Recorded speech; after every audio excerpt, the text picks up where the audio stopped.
ओम नमो भगवते वासुदेवाय। श्रीकृष्ण गोविंद हरे मुरारे, हे नाथ नारायण वासुदेव, प्रद्युम्न दामोदर विश्वनाथ, मुकुंद माधव भगवन नमस्ते।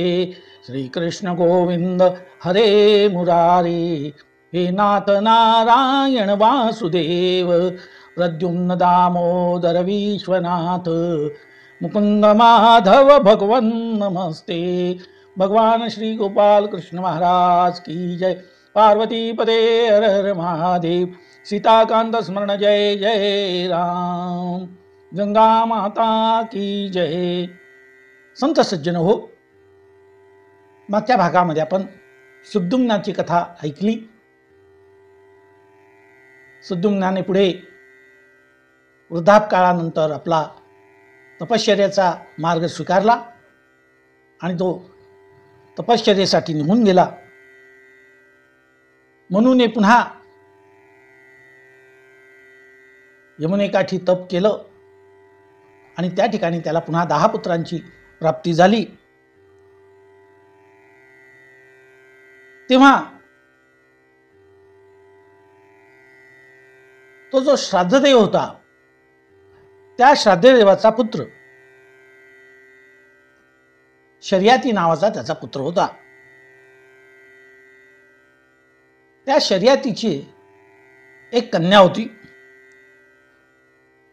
आणि तिचं नाव सुकन्या असं होतं। त्या शर्यातीला सुकन्या नावाची एक कन्या होती। हा शर्याती एक दिवशी आपल्या सर्व परिजन असेल, ही कन्या, ते सर्व सेवकगण यांच्यासह वनामध्ये संचार करीत होता। त्याच्याबरोबर त्याचे निवडक असे सेवेकरी होते। त्या सुकन्येचे सुद्धा सेविका होत्या। ती आपल्या मैत्रिणींसोबत, सख्यांसोबत विहार करीत होती। तो जो परिसर होता अत्यंत रमणीय असा ते वनश्री होती।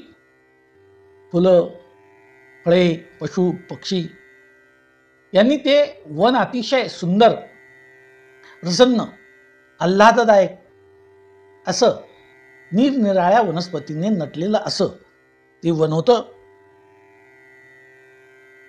आणि फिरता फिरता एका मोठ्या वृक्षाच्या जवळ एक मोठं वारुळ त्या सुकन्येला दिसलं। ती कुतूहलाने त्या वारुळाजवळ गेली। तेव्हा त्या वारुळातून तिला अशा 2 ज्योती चमकताना दिसल्या। तेजस्वी अशा दिव्याच्या जशा वाती असतात, ज्योती असतात, तशा तिला त्या दिसल्या। तिला वाटलं मणी आहे का अजून काही कसली वेगळी ज्योत आहे। आणि तिने सहज कुतूहल म्हणून तिने एक काडी घेतली आणि त्या छिद्र्यामधून तिथे आतमध्ये टाकली। त्या मण्यांना किंवा त्या ज्योतींना तिने टोचलं आणि टोचल्याबरोबर त्याच्यातून रक्ताचे असे फवारे उडले, बाहेर रक्त निघालं। ती अतिशय घाबरली आणि काहीतरी विपरीत आहे असं म्हणून तीही पळाली आणि तिच्या मैत्रिणी सुद्धा पळाल्या। आता या मुली खेळतायत। शर्याती राजा आपल्या सेवकांसह तोही फिरतोय। परंतु ते एक आश्चर्य घडलं। ते जे सेवकगण होते शर्याती राजाचे, त्यांचा एकदम निसर्ग क्रिया बंद झाल्या। एकदम त्यांचं मलमूत्र विसर्जन बंद झालं आणि त्यांना त्रास होऊ लागला। काय करावं? जो निसर्ग विधी आहे उत्सर्जनाचा, तो त्यांचा बंद झाला। त्यांना चिंता वाटली की असं एकाएकी कसं काय घडलं इथे। तेव्हा त्या सेवकगणामध्ये एक विचारी आणि चाणाक्ष असा सेवक होता।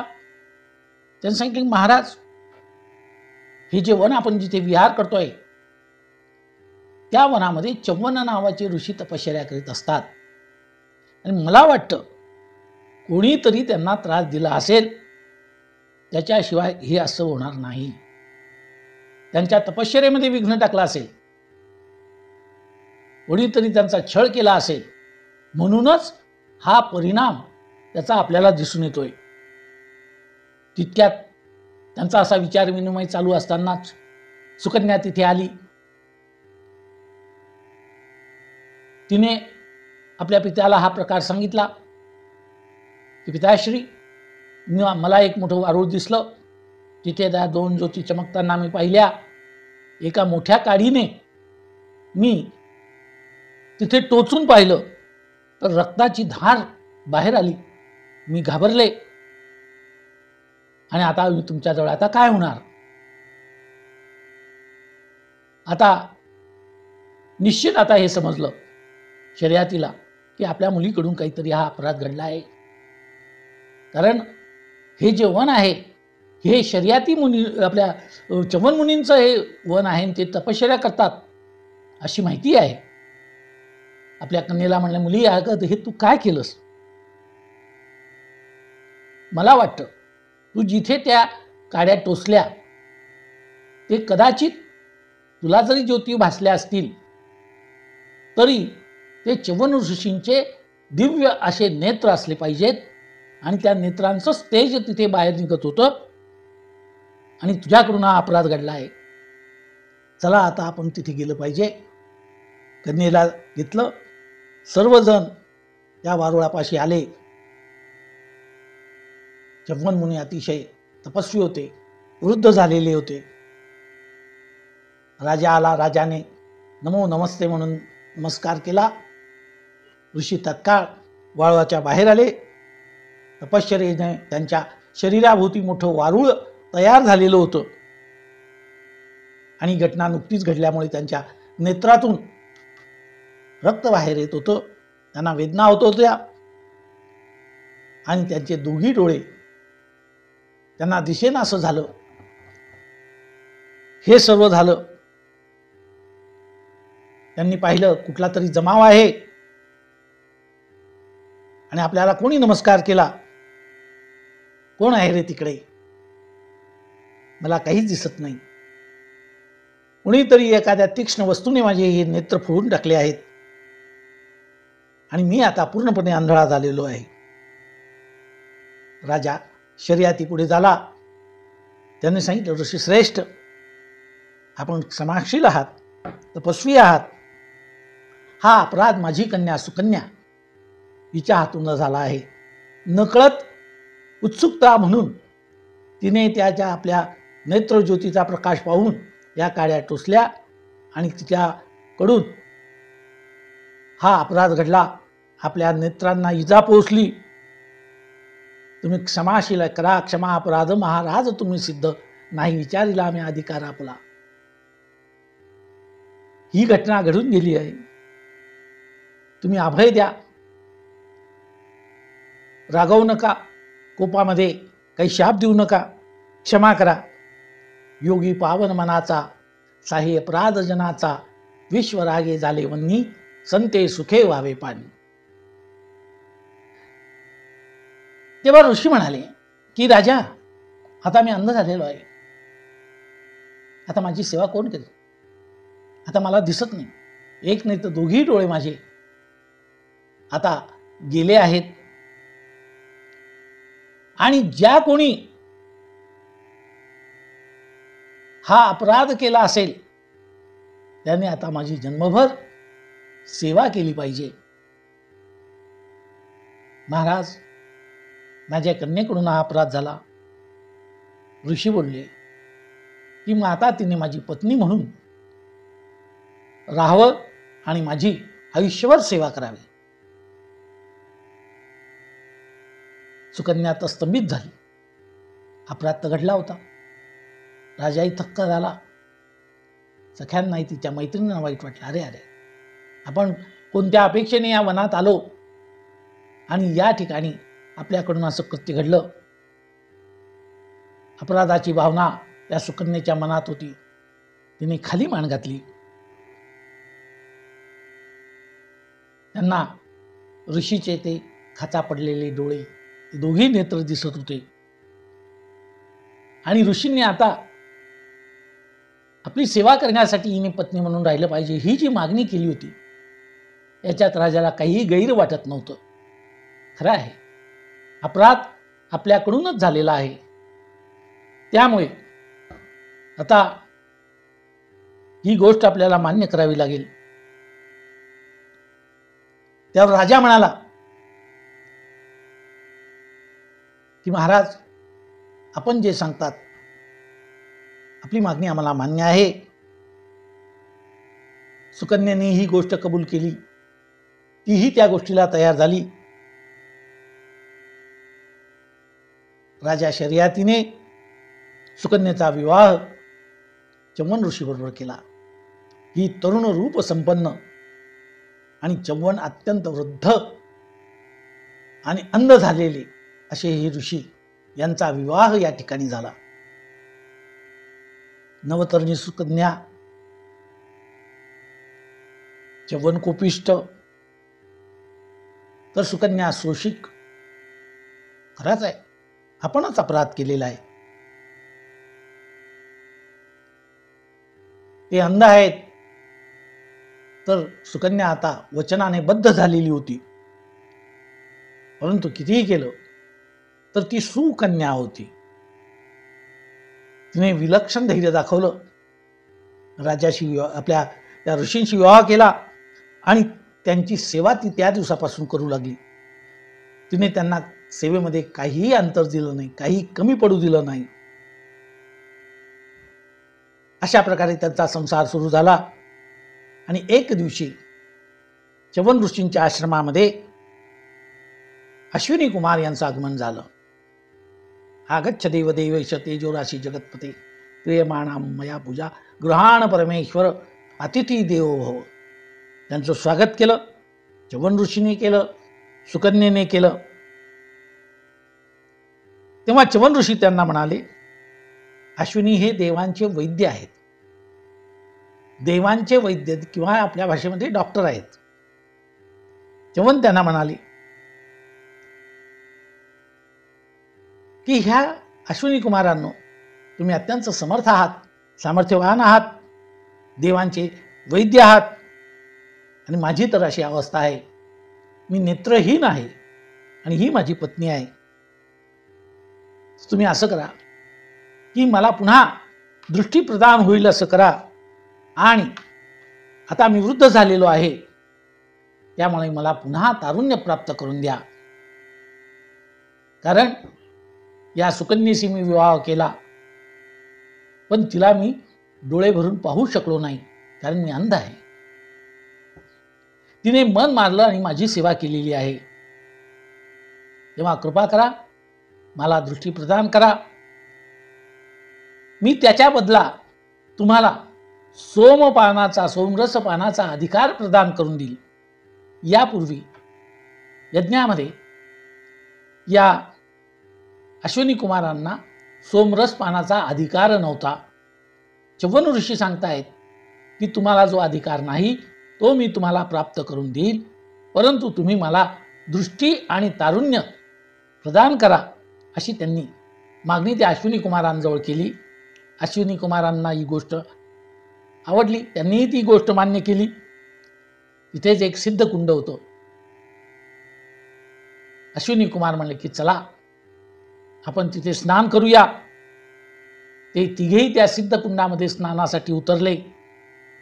अश्विनी कुमार हे 2 असतात आणि तिसरे हे चव्हाण ऋषी. ते स्नान करून डुबकी लावून वरती आलं तर काय आश्चर्य. चव्हाण ऋषींचं रूपांतर एका सुंदर व तरुण संपन्न अशा युवकामध्ये झालं. आणि तिघांचंही रूप एकसारखं. 2 अश्विनी कुमार आणि चव्हाण ऋषी हे तिघेही एकसारखे रूपसंपन्न, सुकुमारो महाबलौ, तरुणो रूप संपन्नो सुकुमारो महाबलौ, असं त्यांचं ते रूप प्राप्त झालं.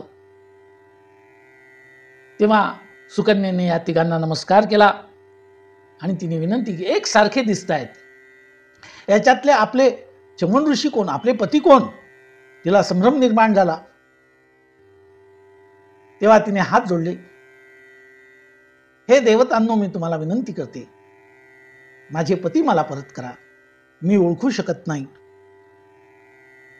तेव्हा तिच्या प्रार्थनेला त्यांनी प्रतिसाद दिला. दोन्ही अश्विनी कुमार बाजूला झाले आणि देखणा सुंदर तेजस्वी असा चव्वन तो तरुण त्या सुकन्येपुढे उभा राहिला.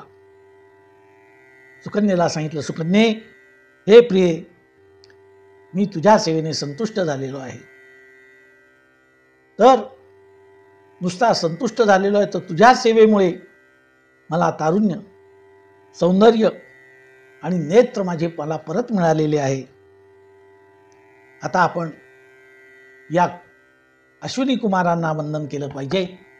दोघांनी त्यांना वंदन केलं. अश्विनी कुमारांनी त्यांचा निरोप घेतला आणि ते स्वर्गात निघून गेले. चव्वन आता आपल्या पत्नीसह म्हणजे सुकन्येसह त्या आश्रमात राहू लागले. आणि एक दिवशी सुकन्येचा पिता राजा शर्याती याच्या घरी काही यज्ञ समारंभ होता, म्हणून तो यज्ञाचं आमंत्रण देण्यासाठी चव्वनांच्या आश्रमात आला. तो जेव्हा आला तेव्हा त्यांना चव्वन दिसले नाही. चव्वन दिसले नाही आणि आपली कन्या सुकन्या ही कोणातरी एका तेजस्वी तरुणाबरोबर बोलत असलेली, जवळ बसलेली त्याने पाहिलं. राजा संतापला. मुलीला वाटेल ते बोलू लागला, हे तू काय केलं? वृद्ध आणि अंध पती सोडून तू इतरांच्या बरोबर रममाण झालीस, असे ते बोलू लागले. वाटेल ते बोलले. तेव्हा सुकन्याने आपल्या पित्याला हात जोडले आणि सर्व वृत्तांत सांगितला.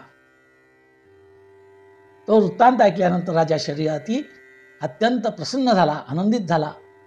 खरोखर कन्ये, तू सुकन्याच आहेस. तुझ्या तपश्चर्येमुळे हे सर्व परिवर्तन घडून आलेलं आहे. चव्वन ऋषीने सुद्धा शर्याती राजाचं उत्तम प्रकारे स्वागत केलं आणि नंतर सोमयाग करण्याचा संकल्प केला. त्या यज्ञामध्ये अश्विनी कुमारांनाही आमंत्रित करण्यात आलं आणि त्यांना सोमरस पाण्याचा अधिकार मिळवून दिला.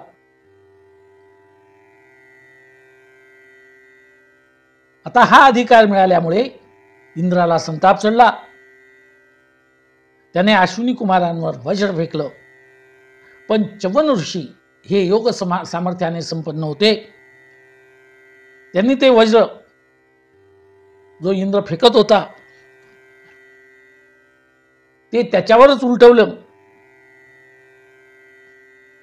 आणि त्यामुळे इंद्राचा त्या ठिकाणी पराभव झाला. इंद्र शरण आला. ऋषीच्या योग सामर्थ्यापुढे इंद्राची शक्ती ही निष्प्रभ ठरली आणि तो जो ऋषींनी त्याचा वज्रासह हात बांधून ठेवला होता तो नंतर त्यांनी मुक्त केला. इंद्र आता या गोष्टीला तयार झाला की अश्विनी कुमारांनाही सोमरसाचा अधिकार दिला गेला पाहिजे आणि चव्वन ऋषींच्या या मागणीला सर्वांनी मान्यता दिली. त्या शर्यातीलाच अनर्थ नावाचा पुत्र झाला. हा अनर्थ आहे. त्या अनर्थालाच रेवती नावाची एक कन्या झाली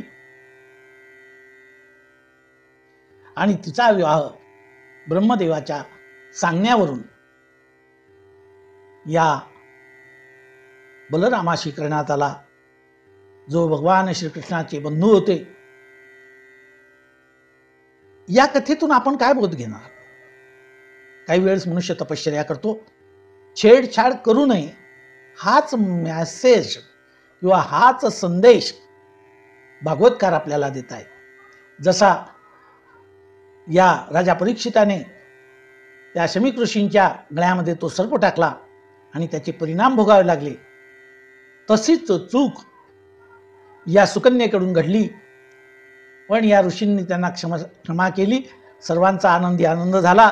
सर्वांनी भगवंताच्या या महिम्याला, भगवंताच्या लीलेला नमस्कार केला. सर्वांनी हात जोडून प्रार्थना केली. श्री कृष्ण गोविंद हरे मुरारे, हे नाथ नारायण वासुदेव. श्री कृष्ण गोविंद हरे मुरारे, हे नाथ नारायण वासुदेव. प्रद्युम्न दामोदर विश्वनाथ, मुकुंद माधव भगवन् नमस्ते. श्री कृष्ण गोविंद हरे मुरारे, हे नाथ नारायण वासुदेव. भगवान श्री गोपाल कृष्ण महाराज की जय. पार्वती पते हर हर महादेव. सीताकांत स्मरण जय जय राम. नमो नारायण, नमो नारायण, नमो नारायण.